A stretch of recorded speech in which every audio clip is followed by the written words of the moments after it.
Assalamualaikum warahmatullahi wabarakatuh. Halo hai, saya Nabila Hamaliah Putri Hidir Watubara. Saya dari PBSI 2B. Di sini saya akan menganalisis anak umur 5 tahun. Oke, di sini kita dapat tertera nama anak, yaitu Khaila Mawar, usia 5 tahun, jenis kelamin perempuan, situasi observasi membaca buku. Di sini ada bab 1 pendahuluan, bab 2 ada pembahasan, bab 3 video anak, bab 4 kesimpulan.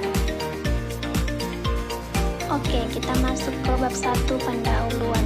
Latar belakang masalah, yaitu perkembangan bahasa pada anak merupakan salah satu indikator penting dalam proses tumbuh kembang secara kognitif dan sosial. Salah satu aspek utama dari perkembangan bahasa adalah fonologi, yaitu ilmu yang mempelajari sistem bunyi dalam suatu bahasa. Fonologi mencangkup kemampuan anak untuk mengenal. Oke, di sini ada rumus masalah dan tujuan penelitian. Kita masuk ke rumus masalah. Rumus masalahnya, bagaimana kemampuan anak dalam mengartikulasikan bunyi vokal dan konsonan dalam bahasa Indonesia. Kita masuk ke tujuan penelitiannya, yaitu mendeskripsikan bentuk-bentuk produksi fonem yang diucapkan oleh anak usia 5 tahun. Oke, kita udah masuk ke bab 2, pembahasan.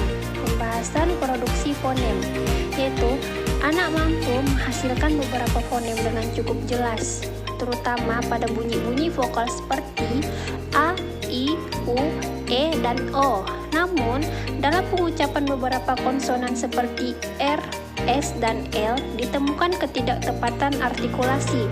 Contohnya, kata roti diucapkan menjadi loti, menunjukkan adanya substitusi fonem R menjadi L. Oke, kita masuk ke ciri-ciri pemerolehan fonologi. Penguasaan fonem. Anak usia 5 tahun sudah mampu mengucapkan hampir seluruh fonem vokal A, I, U, E, O. Mampu mengucapkan sebagian besar fonem konsonan, tetapi masih mungkin salah pada konsonan getar, yaitu R. Konsonan sulit atau kompleks itu S, L, C, Eng, Nye. Konsonan cluster itu gabungan dua konsonan, misalnya T dan R. Pada truk bisa diucapkan tuk. Oke, kita masuk ke kesalahan fonologi yang umum. Kesalahan ini alami dan menunjukkan tahap perkembangan substitusi atau penggantian bunyi. Misalnya susu menjadi tutu, itu mengganti S dengan T. Yang kedua itu ada elisi atau penghilang bunyi. Misalnya sepeda menjadi peda. Yang ketiga itu ada asimilasi atau penyelesaian bunyi, misalnya mobil menjadi mobil.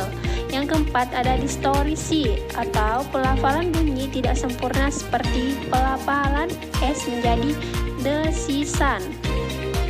Selanjutnya kita masuk ke faktor yang memengaruhi perkembangan. Yang pertama, lingkungan bahasa. Anak yang sering diajak berbicara atau dibacakan cerita akan lebih cepat mengembangkan kemampuan fonologisnya. Yang kedua, kondisi psikologis. Gangguan pada organ bicara seperti lidah pendek atau masalah pendengaran dapat mengaruhi artikulasi. Yang ketiga, kematangan kognitif. Perkembangan otak dan memori fonologis berpengaruh besar terhadap kemampuan membedakan dan mengingat bunyi. Oke, kita memasuki video anak yang berusia 5 tahun sedang membaca ejaan.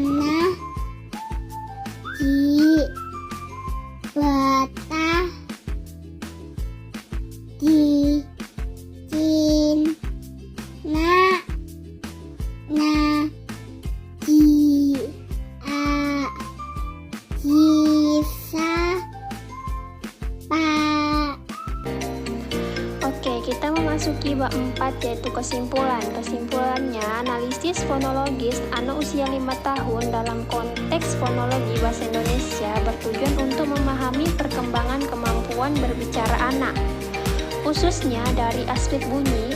Secara umum, anak pada usia ini sudah menguasai sebagian besar fonem bahasa Indonesia. Meskipun masih ada kemungkinan terjadi kesalahan seperti substitusinya, omsifnya, dan asimilasinya. Pemahaman fonologi ini penting untuk mengetahui apakah perkembangan bahasa anak sesuai dengan tahap usianya atau memerlukan intervensi lebih lanjut. Oke, cukup sekian dari pembahasan saya. Wassalamualaikum.